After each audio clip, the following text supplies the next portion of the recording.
यस्य स्वयं स्वभावाप्ति रभावे कृत्स्नकर्मणः तस्मै संज्ञानरूपाय नमोस्तु परमात्मने। जय बोलो पूज्यपादाचार्य भगवान की जय। योग्योपादान योगेन दृषदः स्वर्णतामतां द्रव्यादिस्वादिसम्पत्ता वात्मनोऽप्यात्मतामतां वरं व्रतैः पदं दैवं नाव्रतैर्बत नारकम् छायातपस्थयोर्भेदः प्रतिपालयतोर्महान्। इष्टोपदेशमध्ये तिसरा श्लोक बघत होतो आपण. काय सांगितलं होतं मागच्या श्लोकाशी काय कनेक्शन होतं?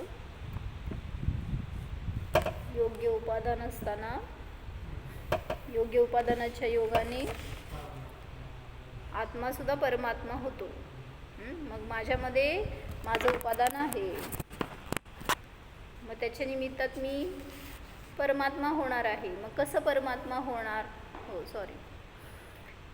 तो आत्मा परमात्मा कैसे होता है उसकी प्रोसीजर यहाँ पर बता रहे हैं. पहले श्लोक में तो परमात्मा बनने का रहस्य ही बता दिया. कैसे बनते हैं परमात्मा? जिसने स्वयं स्वभाव की प्राप्ति की वही परमात्मा बन सकता है. और उसके 8 कर्मों का नाश हो जाता है और वो स्वयं उस पद को प्राप्त कर लेता है. तो वैसे ही आगे उपादान अपना है, मतलब हमारे पुरुषार्थ से हमें वो पद प्राप्त मिल सकता है. और आगे बताते हैं क्या करना है फिर. व्रत को संयम को अंगीकार करना है तो ही आपको मोक्ष मिल सकता है. मतलब श्रद्धा और ज्ञान हो लेकिन चारित्र न हो तो आगे नहीं बढ़ सकता. चतुर्थ गुणस्थान तक ही रुकेगा, क्योंकि चतुर्थ गुणस्थान वर्ती के पास श्रद्धा भी समीचीन है और ज्ञान भी है, लेकिन संयम रूप आचरण नहीं है. चारित्र वैसा बहिरंग व्रत आदि रूप चारित्र नहीं है. तो इसलिए व्रत को अंगीकार करने की प्रेरणा दी है तीसरे श्लोक में. क्या बताया वहाँ पर? व्रत अगर लेंगे तो उससे आपको देवपद प्राप्त होगा जो योग्य है. और अगर आप असंयम में, अव्रत में, शिथिलाचार में अपना जीवन गवाएंगे तो आपको दुर्गति की प्राप्ति होगी. तो यहाँ पर बता रहे कि अगर आपको सुविधा मिली है तो क्या करना है. मतलब लोगों को आज धर्म करना है तो पहले सुविधा देखते हैं. कैसी सुविधा बताओ? हवा थंड पाहिजे, उपास करायचं आहे, एकासन करायचं आहे, तर काय काय पाहिजे हो? काल भरपूर जेवून घ्यायचं. कसं? आज एकासन करायचं आहे तर काल संध्याकाळी 1 तास जेवतो तर 2 तास बसून जेवायचं सूर्यास्ताच्या आधी. आणि 1 लिटर पाणी पितो तर 2 लिटर पिऊन घ्यायचं. किती वेळ राहणार आहे होते? दुसरा दिवस पूर्ण जाते का त्याच्यावर? तर ते उलटं त्याच्याने त्रास होईल. म्हणून जे चांगलं आहे उलटं ते पण डिस्टर्ब होऊन जाणार. म्हणून तो यहाँ क्या बता रहे हैं? आपको सुविधा मिली है, शरीर अच्छा मिला है, संयोग मिला है, अच्छा वातावरण है, सभी अनुकूलताएं है समझो. फिर भी अगर आप व्रत आदि नहीं कर रहे, संयम नहीं कर रहे, तो कब करेंगे? कैसे करेंगे? मतलब एक भैया है, तो मैंने उनको बोला क्या कि अभी साल में एक बार ही संयम रहता है उनका. क्या? अनंत चतुर्दशी को बहुत बड़ा संयम, मतलब एक बार खाना खाएंगे, शाम में फ्रूट्स लेंगे, दूध लेंगे और दिन भर पानी पिएंगे. संयम मतलब क्या संयम किया? ठीक है, मुझे कोई उनको अंडर एस्टिमेट नहीं करना है, लेकिन उतना करने पर भी स्वयं को ऐसा फील करते हैं कि मैंने कितना बड़ा संयम किया. क्या किया आपने? मतलब वो भी इतनी तकलीफ से करते हैं, इतना उस दिन पूरा लेटे हुए। क्यों? क्योंकि मैंने व्रत किया है ना आज। हाँ, घर में सब लोग उपवास करते हैं और वो अकेला है ऐसा जो खाना खाता है, या और सभी लोग उसकी सेवा करते हैं। पता है, उसको बोलते हैं पुण्य। मतलब जो खाना खाते हैं उसको सेवा करनी चाहिए, जो उपवास आदि कर रहे हैं, व्रत आदि कर रहे हैं, लेकिन उसकी सब लोग सेवा करते हैं। तो क्यों बताना था? सुविधा मिली है तो उसका उपयोग करना चाहिए। किस लिए? संयम के लिए, चारित्र के लिए, अपनी सुरक्षा के लिए। तो ये संयम भी हमारी सुरक्षा है। कैसे बताओ? संयम से सुरक्षा कैसे होती है? जितना असंयम में जाएंगे उतना अधिक आश्रव बंध होगा ना, क्योंकि बंध के कारणों में बताया है। क्या क्या बंध के कारण है? बंध के कारण कौन कौन से है पता है? सूत्र है मिथ्यात्व, अविरति, प्रमाद, कषाय और योग। कौन कौन से? मिथ्यात्व। हां, आता मला बोर्ड पाहिजे। मिथ्यात्व, अविरति, प्रमाद, कषाय और योग। तो ये सब आश्रव और बंध के कारण है। तो जिसने संयम नहीं अंगीकार किया तो उसको किस किस बताती हूँ। मन वचन का ये योग है। इसकी निमित्त से जो भी परिस्पंदन होता है उसके निमित्त से कर्मों का आश्रव बंध होता है। 2 थोड़ा सा मैं यहाँ से पढ़ती हूँ तब तक। भली स्थिति में रहकर मोक्ष मार्ग का काम निकाल लो। थोड़ा 2 मिनट। क्या होता है? बंध के कारण मिथ्यात्व। गुणस्थान बताओ, पता है? गुणस्थान यानी क्या रहता है? मोह और योग के निमित्त से होने वाली जीव की दशा। मोह और योग, मोह जोग भवा ऐसे बताया जाता है सूत्र।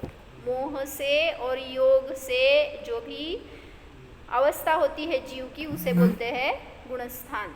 तो मिथ्यात्व ये सबसे बड़ा आश्रव बंध का कारण है। कहाँ पर रहता है? तो ये पहले गुणस्थान में रहता है। सिर्फ पहले गुणस्थान में उसका उदय रहता है, उससे आगे उसका उदय नहीं रहता। जो जीव पुरुषार्थ करेगा, आत्म स्वभाव को जानेगा तो मिथ्यात्व से आगे जा सकता है। मतलब मिथ्यात्व उसका उदय में नहीं आएगा, अनुदय में जाएगा, ऐसा बोला जाता है। तो दूसरा कारण है अविरति। अविरति यानी असंयम। तो इसके गुणस्थान कौन से है? मराठी। दुसरा गुण 1 2 4 4 लिहिले परवा, त्यांना कळेच ना हिंदीवाले काय 4 आहे म्हणले। तो एक पहले गुणस्थान से चौथे गुणस्थान तक के जीवों को अविरति रहती है। मतलब उनको बहिरंग चारित्र, संयम रूप चारित्र नहीं रहता। चतुर्थ गुणस्थान वरती सम्यक दृष्टि है लेकिन उसके पास संयम रूप चारित्र नहीं है। विरति यानी व्रत, विरक्ति, विरति नहीं वो अविरति। क्या समझ में आया? विरति यानी व्रत, विरक्ति। तो जहाँ विरति नहीं है उसको अविरति कहते हैं। विरक्ति बोलो, व्रत बोलो। यानी निगेटिव रहता है ना, तो जहाँ विरति नहीं है उसे अविरति कहते हैं या असंयम कहते हैं। हां, नाही समजत असं तर जाऊ देत, फक्त सांगायचं आहे 1 ते 4 गुणस्थानामध्ये संयम नाही। तो अविरति यहाँ तक ही रहती है, 1st to 4th गुणस्थान तक। उससे आगे अविरति भी समाप्त हो गई। जैसे पहले गुणस्थान से आगे जाएंगे तो मिथ्यात्व नहीं रहा, वैसे चौथे गुणस्थान से आगे जाएगा जीव तो उसको व्रत संयम आदि शुरू हो गए। मतलब जो व्रत आदि करता है वो चौथे गुणस्थान से आगे जाता है। भले ही ज्ञानपूर्वक आपने एक व्रत भी लिया हो, उसका आजीवन निर्दोष पालन करते हो, तो आपका गुणस्थान 5वां हो जाएगा। मिथ्यात्व, विरती, प्रमाद, गुणस्थान संकल्प घेतल्यावरच ना, हाँ म्हणजे संकल्प नियम असा घेतला तरच आहे ना ते व्रत। हाँ ना, ज्ञानपूर्वक अगर आपने संयम लिया है तो आप चतुर्थ गुणस्थान से आगे जाएंगे। कहीं जाना नहीं है आणि आपको। आपण पाळत असो, हाँ हाँ नाही नियम पाळत असो आपण, पण व्रत नसेल तर नो यूज, म्हणजे संकल्प नसेल, नो यूज। जैसे बताया ना, आपने बैंक में पैसे रखे हैं लेकिन उसको एफडी नहीं किया, हाँ, आपको इंटरेस्ट कितना मिलेगा? 3%, जास्त करायला तुम्ही, हाँ 3%, ओनली 3% आपको इंटरेस्ट मिलेगा। मतलब आपने साल भर वैसे ही रखे लेकिन उसको एफडी में नहीं ट्रांसफ़र किया, तो वैसे ही आपने संयम तो लिया लेकिन वैसे संकल्प नहीं किया, वैसी प्रतिज्ञा नहीं की, तो उसका फल नहीं है। क्यों, ये बताओ। अगर मैंने प्रतिज्ञा नहीं की या ऐसे नियम पूर्वक व्रत नहीं लिया तो उसका लॉस क्या है? क्यों ऐसे, उसका फल क्यों नहीं मिलता? हाँ, अगर आपने नियम नहीं लिया तो कभी भी उसका उल्लंघन कर सकते हैं। मतलब अतिक्रम, व्यतिक्रम, अतिचार, अनाचार बोलते हैं ना, किसी भी तरह से उसमें दोष लग सकते हैं। मुझे तो नियम नहीं है, चलता है, जब नियम लूँगा ना तो अच्छे से पालन करूँगा। मतलब कब उसमें, और आश्रव तो चल ही रहे हैं क्योंकि दरवाज़ा बंद नहीं किया आपने, तो इस वजह से वहाँ पर उसका फल उसको नहीं मिलेगा। इसलिए जो भी आप नियम ले रहे हैं तो उसको साक्षी पूर्वक या ज्ञान पूर्वक, प्रतिज्ञा पूर्वक पालन करें। तो क्यों देख रहे हैं ये हम? आश्रव और बंध किसे होता है? जो बंध के कारण बता रहे हैं। अगर आपको सुविधा मिली है, समागम मिला है, फिर भी आप अगर संयम से दूर भाग रहे हैं तो आपको नियम से दुर्गति का बंध हो गया, ऐसा समझ लेना। जिसको दुर्गति में नहीं जाना है उसको यही मार्ग बताया। एक तो नियम हर रोज़ लो, भले ही आजीवन आप नहीं ले रहे हैं तो हर रोज़ के लिए आप कुछ न कुछ संकल्प कर सकते हैं, वो भी हमारे ऊपर किए गए संस्कार है। आजीवन भी लेना चाहिए, जो आपको पॉसिबल है वो आजीवन का भी पालन करना चाहिए। प्रमाद, प्रमाद यानी क्या? उसका गुणस्थान बताओ। प्रमाद का गुणस्थान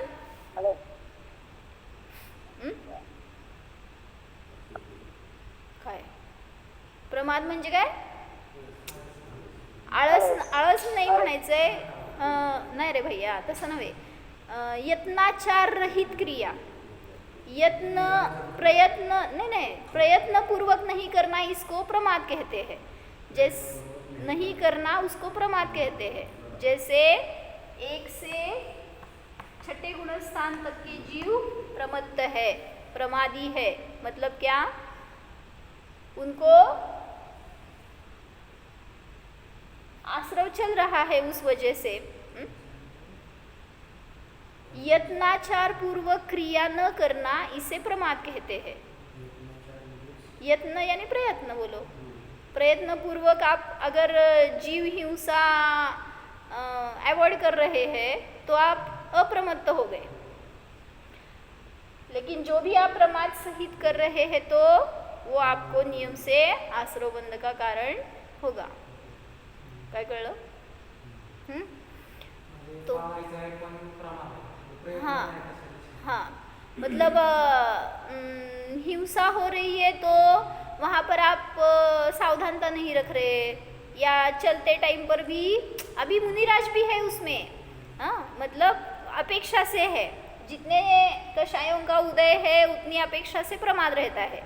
जो प्रथम गुणस्थानवर्ती जीव है उसको बहुत तीव्र प्रमाद है, अनंतानुबंधी जनित कषाय के सद्भाव के कारण, उसके निमित्त में।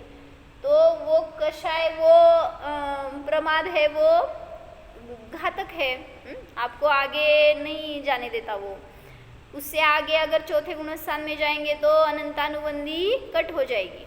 पता है ये क्या है? 4 अनंतानुबंधी, अप्रत्याख्यान, प्रत्याख्यान, संज्वलन। क्या है ये? क्या रहते हैं? कौन सा? कौन सा मोह है? चारित्र चारित्र मोह है। चारित्र मोह। तो चारित्र मोह के ये भेद है। तो अनंतानुबंधी, अप्रत्याख्यानावरण, प्रत्याख्यानावरण और संज्वलन, ये कहाँ रहते हैं? अनंतानुबंधी पहले गुणस्थान में, अप्रत्याख्यानावरण चौथे गुणस्थान में, प्रत्याख्यानावरण पांचवें गुणस्थान में और छठे से आगे संज्वलन कषाय का उदय रहता है। तो क्या बताना था मुझे? इन कषायों के उदय, इट मैटर्स, आपको जो कषाय का उदय चल रहा है उसके सद्भाव में आपके परिणाम अधिक तीव्र प्रमादी हो सकते हैं। हाँ, ये तीव्र प्रमादी, उससे आगे ये कम और इससे, इसलिए उसको बोलते हैं ना, एग्जाम्पल देते हैं, काय म्हणतो? अनंतानुबंधी म्हणजे कसली रेष? दगडावरची रेष। इथं रेष मारू का? दगडावरची रेष। अप्रत्याख्यान यानी माती या क्या बोलते हैं, रेती पर डाली हुई रेखा। और आगे प्रत्याख्यान यानी नहीं, इधर पाणी इधर आहे, पाण्यावर। ओ थांबा, पाणी खाली आहे।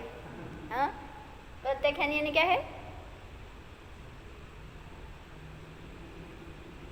कोण आहे ज्ञानी माझ्यासमोर? दीपाली भाभी। दगडावरची रेष जमिनीवरची आहे ही।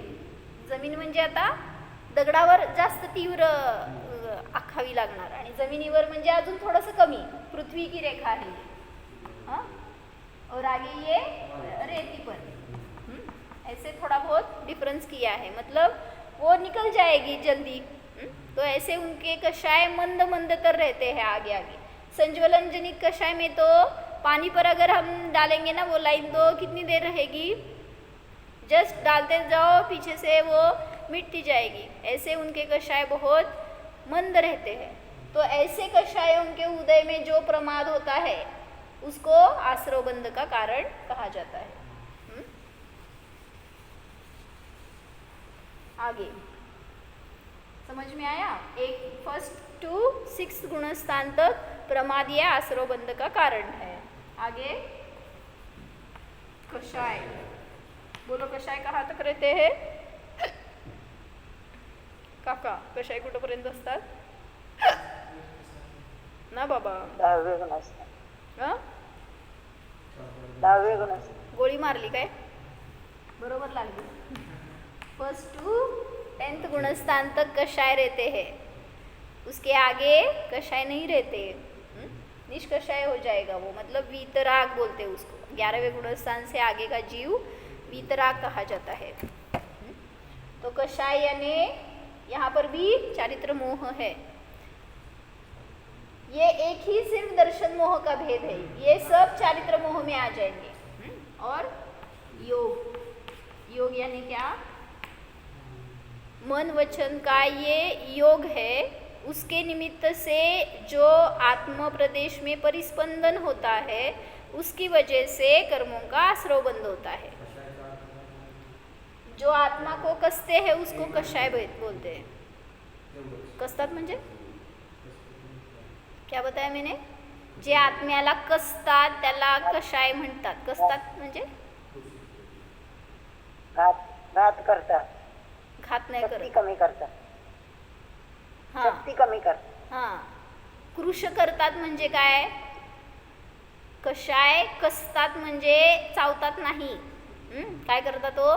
कषाय कसतात म्हणजे शक्ती क्षीण करतात।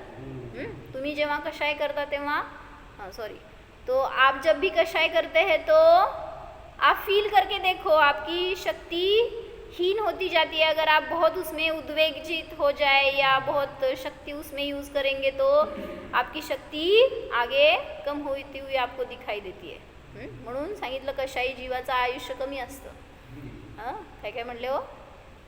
कोणाला लवकर मरायचं आहे त्यांनी भरपूर कषाय करा। जिसको जल्दी मरना है, जिसको नहीं मरना है, उसको ये एक फॉर्मूला बताया है।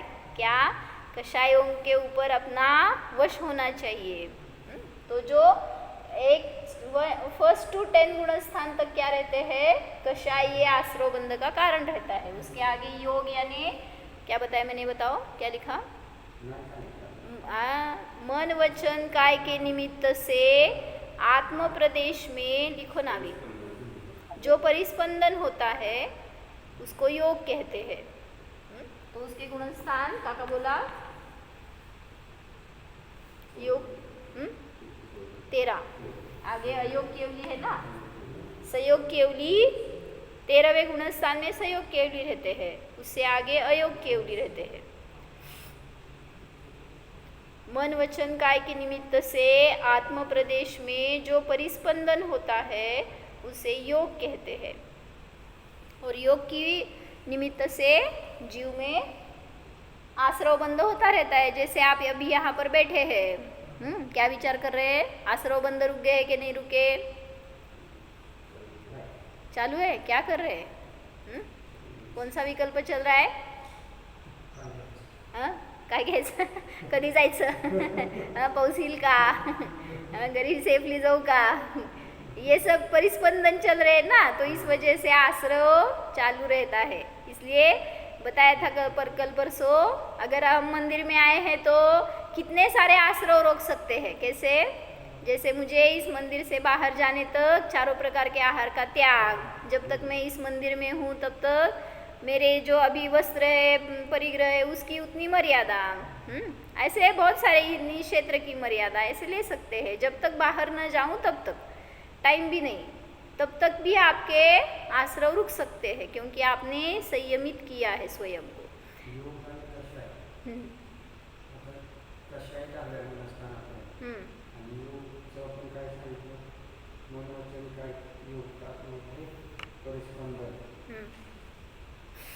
बराबर है ना? मतलब आगे कषाय नहीं रहते। जो भी 10वें गुणस्थान वर्ती जीव है उनको, वो तो मुनिराज ही है। छठे से आगे सभी जीव मुनिराज है, वो ध्यानस्थ ही है। वो कुछ ऐसे क्रिया नहीं कर रहे हैं, बाहर किसी के साथ बोल नहीं रहे, कषाय नहीं कर रहे, फिर भी वहाँ पर उदय है, इस अपेक्षा से उसका सद्भाव बताया। जब तक सद्भाव है तब तक आपको आश्रव बंध होता रहेगा, भले ही वैसी प्रवृत्ति न हो तो भी। हाँ, तो वैसे ही आगे क्या बताया?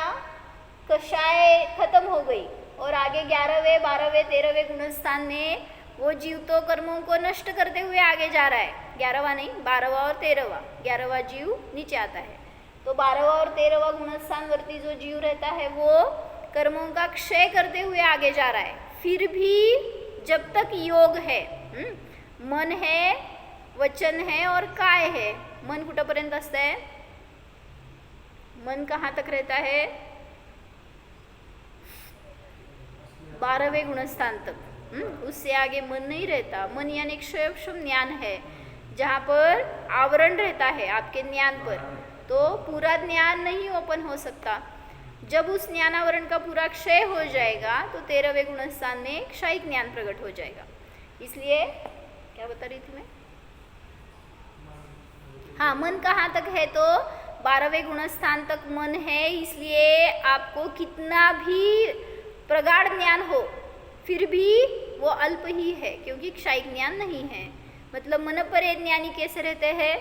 महाज्ञानी रहते हैं सभी क्षयक्षम ज्ञानियों में। फिर भी उनका ज्ञान क्षयिक ज्ञान के सामने बहुत बहुत थोड़ा है। क्षयिक ज्ञान की क्वालिटी ही डिफरेंट है। मतलब वो इतना क्या बोलते हैं, निरावरण ज्ञान है, तो उसमें कोई रुकावट ही नहीं है। ऐसा ज्ञान 13वें गुणस्थान में हो जाएगा। इसलिए मन कहाँ तक है? 12वें गुणस्थान तक है। तो ये योग 3 प्रकार के योग हो गए, मन, वचन, काय। तो मन कहाँ तक? 12वें गुणस्थान तक। वचन और काय 13वें गुणस्थान में जाते हैं। जैसे वहाँ पर दिव्य ध्वनि कीर्ति है भगवान की 13वें गुणस्थान में, तो तब तक वचन योग है ऐसा बोला जाएगा।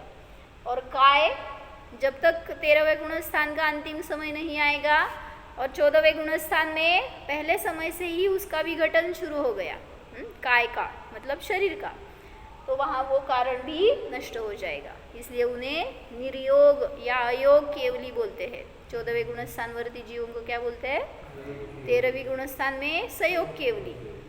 मतलब उनके पास अभी योग है और आगे 14वें गुणस्थान वर्ती को पूरे योग का अभाव हो गया तो अयोग केवली कहा जाता है। तो ये ऐसे सभी कारण है जिस वजह से आश्रव और बंध होता है। तो इनको कैसे रोके, उसका उपाय बताया संयम, व्रत, नियम। जो भी आप लेंगे तो ये 2 स्टेप्स तो खत्म हो जाएंगे। इससे आगे ठीक है कम हो जाएंगे, लेकिन कैसी है वो हल्की कषाय रहती है, उसका बहुत ज़्यादा तीव्र अनुभाग नहीं मिलेगा आपको जैसे मिथ्यात्व के साथ मिलता है। तो इसलिए संयम करना चाहिए। संयम के कितने भेद है पता है? ना ना ना ना 11वें तक है लास्ट। क्या असं नाही म्हणायचं, कसं म्हणायचं, पहले गुणस्थान में सब है, आगे के गुणस्थानों में मिथ्यात्व नहीं है। पहले गुणस्थान में मिथ्यात्व भी है, अविरति भी है, प्रमाद भी है, कषाय भी है, योग भी है। ऐसे देखना है, ये एक मैंने लिखा है ना, तो जो प्रथम गुणस्थान वर्ती है उसको सभी तरफ से आ रही है कर्म, क्योंकि वो असंयमी है या अज्ञानी है, मिथ्या दृष्टि है। तो पहले गुणस्थान में सारे कारण मौजूद है। आगे जाने पर चौथे गुणस्थान में कितने कारण है बताओ? अभी आगे के पूरे लेना। अविरति, प्रमाद, प्रमादी है कि नहीं वो चतुर्थ गुणस्थान वर्ती है। जब तक अप्रमत्त दशा यानी ध्यान के लिए बैठे हैं मुनिराज तो 7वें गुणस्थान में अप्रमत्त हो जाएंगे। तो इसलिए चौथे गुणस्थान वर्ती जीव प्रमादी भी है, अविरति है, प्रमाद है, कषाय है कि नहीं उसके पास है, योग है कि नहीं है। तो चतुर्थ गुणस्थान तक ये 4 कारण होंगे। आगे छठे गुणस्थान तक कौन कौन से कारण है? ये है क्या? हाँ, 5वें और छठे गुणस्थान में अविरति नहीं रहती तो प्रमाद रहता है, इसलिए प्रमाद, कषाय और योग रहेगा छठे गुणस्थान में। आगे 10वें गुणस्थान में क्या क्या है कारण? आगे के पूरे लेना। 10वें गुणस्थान में कषाय और योग, ये 2 कारण है जिसकी वजह से आश्रव चलता रहता है। और आगे 13वें गुणस्थान में सिर्फ और सिर्फ योग है, इस वजह से वो अभी संसार में है। जैसे सिमंदर भगवान, उनका आयु कितनी है पता है? एक पूर्व कोटि बोलते, उसको थोड़ा कम। तो अभी सिमंदर भगवान यानी अरिहंत है वो 13वें गुणस्थान वर्ती विदेह क्षेत्र में अभी विद्यमान है। वहाँ पर उनका समोशरण है, दिव्य ध्वनि खिर रही है। जैसे सभी यहाँ पर हम पढ़ते हैं, सुनते हैं, तो वो वहाँ पूरा रियल में है। ऐसे एक नहीं तो 20 तीर्थंकर है। क्या कर रहे हैं वो? कुछ नहीं कर रहे, जान रहे, और आपको उपदेश मिल रहा है उसमें। तो इसलिए 13वें गुणस्थान में कौन कौन से कारण है? तो सिर्फ और सिर्फ योग है, तब तक उनका अस्तित्व वहाँ पर रहेगा 13वें गुणस्थान में। जब योग का भी अभाव हो जाएगा तो वो सिद्ध बन जाएंगे 14वें गुणस्थान को क्रॉस करके। मचनर काय है? मन तो नहीं रहा, क्योंकि नहीं, इधर कषाय है ना, यहाँ पे कषाय नहीं है। 13वें गुणस्थान में कषाय है क्या? हा ना काका, तुम्ही कुठं अडकायला लागला माहिती का? पहिल्या गुणस्थानामध्ये हे सगळे कारण आहेत। मी उलट लिहू का? उलट कसं लिहू? या आता मला 14 गुणस्थान लिहावे लागतील त्यासाठी असं।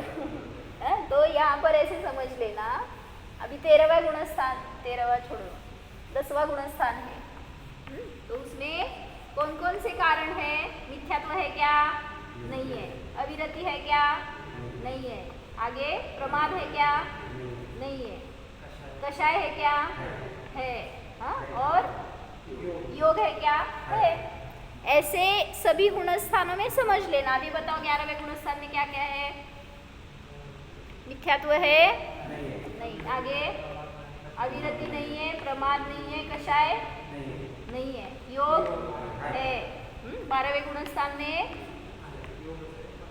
सेम टू सेम ऐसे ही रहेगा। 13वें गुणस्थान में ऐसे ही रहेगा। 14वें गुण स्थान में ऐसे ही रहेगा, हाँ? वहाँ पे कुछ नहीं रहेगा। 14वें गुण स्थान में सभी आश्रमों का कारण, हाँ 13व्या गुणस्थानात तो दोनच योग राहणार ना. हाँ है ना योग, लेकिन उसकी वजह से भी आश्रव चल रहा है। बुद्धिपूर्वक नहीं है कुछ भी वहाँ पर, लेकिन फिर भी सद्भाव है, तब तक उसके निमित्त से कषायों कर्मों का कार्य चलता रहता है। हाँ काय भी है और वचन भी है, दिव्य ध्वनि।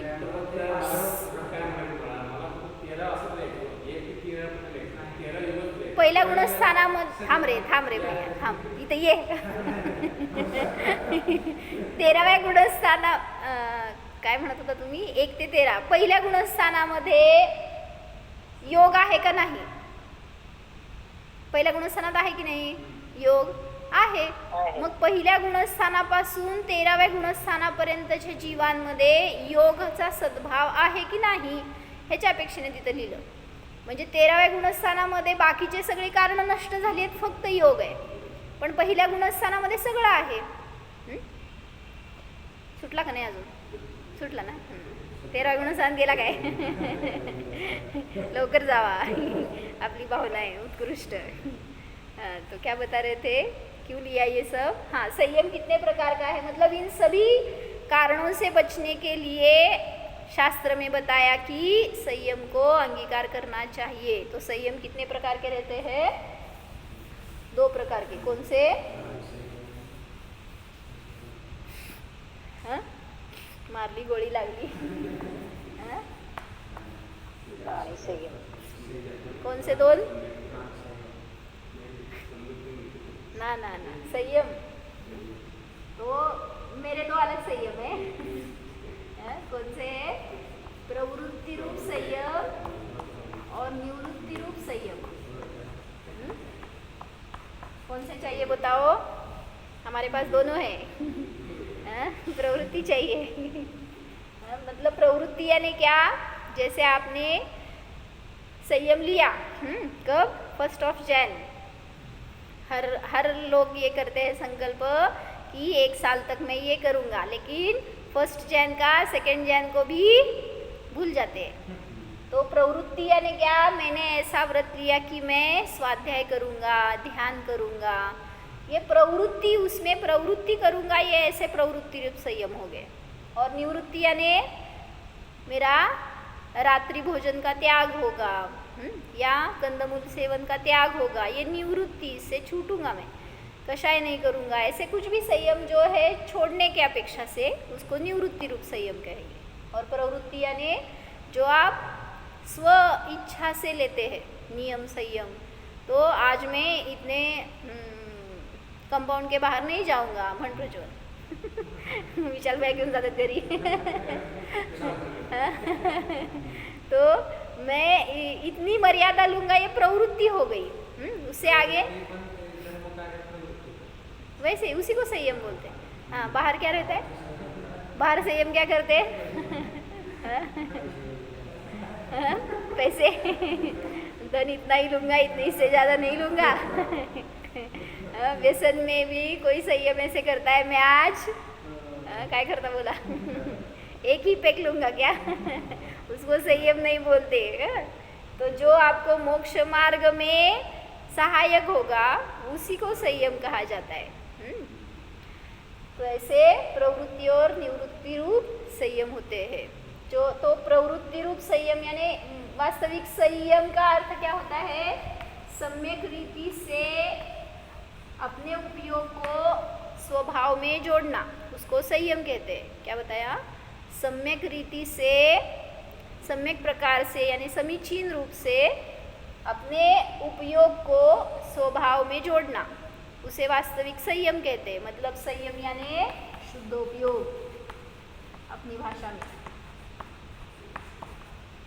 तो ये प्रवृत्ति रूप है कि निवृत्ति रूप है?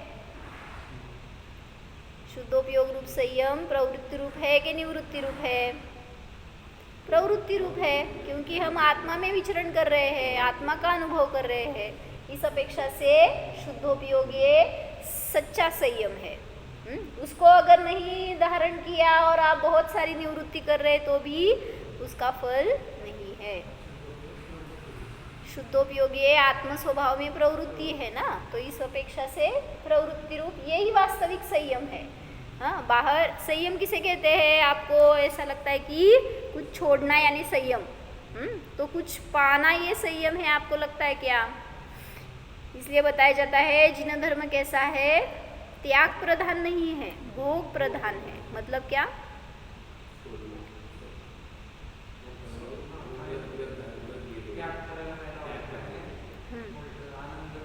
हाँ, जिन धर्म कैसा है, आपको आपकी वस्तु का भोग लेने को बता रहा है। हाँ, आप क्या कर रहे हैं? जो आपकी वस्तु नहीं है उसके पीछे जा रहे हैं। जैसे समझो कि मैंने त्याग किया, ऐसे आप बोलते हैं। क्या त्याग किया? पैसे का त्याग किया या परिग्रह का त्याग किया, जो भी इतना ही परिग्रह रखूँगा, ऐसे आप बोलते हैं। वास्तविक वो परिग्रह आपका है क्या? सगळे इथं पोपटपंची। हाँ, तो मतलब क्या बताना है मुझे कि जो परिग्रह है, समजो एक एक्झाम्पल, प्रज्वलचे पैसे आहेत आणि ते तुमच्याजवळ आहेत आणि तुम्ही त्याला दिले आणि म्हणला की मी त्याग केला पैशाचा। कोणाचा काय त्याग केला? मतलब हमें लगता है कि मैंने इतना बड़ा त्याग किया। यही बता रहे हैं जो असंयम रूप परिणाम है वो वास्तविक जीव के है ही नहीं। जो आप आसक्ति के, व्यसन आदि के परिणाम है वो तो जीव के स्वभाव में नहीं है, और आप बोल रहे हैं कि मैंने उनका त्याग किया। खाना ये स्वभाव है क्या जीव का? और आप बता रहे हैं कि मैं यही खाऊंगा, ये नहीं खाऊंगा, ये मैंने इतना बड़ा त्याग किया। क्या त्याग किया आपने? खा रहे, यही दोष है। मतलब नहीं खाने वाला हूँ ये जानना, ये संयम है, उसको शुद्धोपयोग कहा जाता है। तो ऐसा शुद्धोपयोग हमें सभी कर्मों से, आश्रवों से बचा रहा है, बचाने वाला रहता है। तो इसलिए ऐसे संयम की हमें प्रैक्टिस करनी चाहिए, वैसा संयम हमें अंगीकार करना चाहिए। मतलब अपने आत्मा को अच्छी तरह से जानना चाहिए। एकदा म्हणताय का श्लोक? वरं व्रतैः पदं दैवं नाव्रतैर्बत नारकं छाया तपस्थयोर्भेद प्रतिपालयतोर्महान्। तो हमें अगर सुरक्षित रहना है तो संयम में रहो, अपने आत्मा में रहो तो सुरक्षा है। नहीं तो जैसे षष्टम काल जब आने वाला है तो बहुत सारे जीव, अभी पंचम काल खत्म होने के बाद षष्टम काल जब आएगा ना, आपको तो अभी पाकिस्तान के बम भी सहन नहीं हो रहे, उससे बचने के लिए आप बहुत प्रयास कर रहे हैं। लेकिन उस टाइम पर इतनी वृष्टि ऐसी होगी, सब जीव राशि नष्ट हो जाने वाली है। जो सिर्फ थोड़े बहुत युगल है वो कहाँ रहेंगे? गुफाओं में रहेंगे, उतने ही सुरक्षित रहेंगे, और बाकी सब तो पूरी जीव सृष्टि नष्ट हो जाएगी। फिर मतलब अभी यहाँ से नहीं रहेंगे, फिर वो नरक में जाएंगे, अन्य गतियों में जाएंगे, लेकिन यहाँ पर कोई नहीं रहेंगे। तो सुरक्षा कहाँ लग रही है आपको? वहाँ पर गुफा में सुरक्षा है? तो ऐसे हमारे यहाँ पर भी सभी कर्मों का जो बम चल रहे हैं ना, बॉम्ब स्फोट चल रहे हैं, मी मराठीत सांगते, कट झाली लिंक, म्हणजे आपल्यावर प्रत्येक समयाला बॉम्बस्फोट चालू आहे हो। एक कशाय करताय म्हणजे आपल्या आत्म्याचा घात करतोय, वाटतंय का? त्यांनी बॉम्ब टाकून तुम्हाला मारलं, किती मेले, हे सगळं हिशोब काढताय, पण आपण आपला घात कसा करतोय कळतंय का? म्हणून बहुतेक आज दुपारी हेच विषय घेतलाय वाटतं नातेपुते, म्हणजे मी नाही ऐकलं, पण काहीतरी चाललं होतं तिथे विषय। म्हणजे आपण आपला घात करतोय हे कळत नाही आहे आणि ते आपला घात करतायत असं वाटतंय तुम्हाला। मग आपण अतिरेकी नाही का? म्हणजे बाहेरचा कोणी अतिरेकी नाही आहे, तो तुम्हाला मारणारा नाही आहे, आपणच स्वतःचा घात करतोय, म्हणून स्वतःचे वैरी तुम्ही स्वतःच आहात। म्हणून जर सुरक्षा करायची असेल तर स्वभावाला जाणणं आवश्यक आहे, आणि जो जाणतो त्याला नियमाने व्रत संयम आदिकांचे परिणाम सहज होतातच, आणि त्याच्या निमित्तात त्याची सुरक्षा होते। शांत राहायचं। कसं राहायचं? मतलब आत्मा को जानेंगे तो शांत है। हाँ, शांत रहो। शांत रहो, शांत रहो, सहज सदा ही शांत रहो। यही उपाय है, अन्यथा सुरक्षा नहीं है। ओम जाणा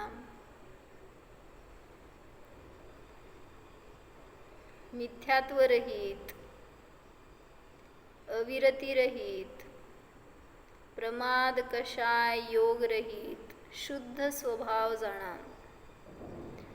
पहा, या आत्म्यामध्ये कर्म नाहीतच, कर्मांचा आश्रव नाहीच, बंध नाहीच, उदय नाही, निर्जरा नाही, या कर्मापासून मी सर्वथा भिन्नच आहे। अनुभवण्याचा प्रयत्न करा। कर्मापासून अस्पर्शी ध्रुव जाणा।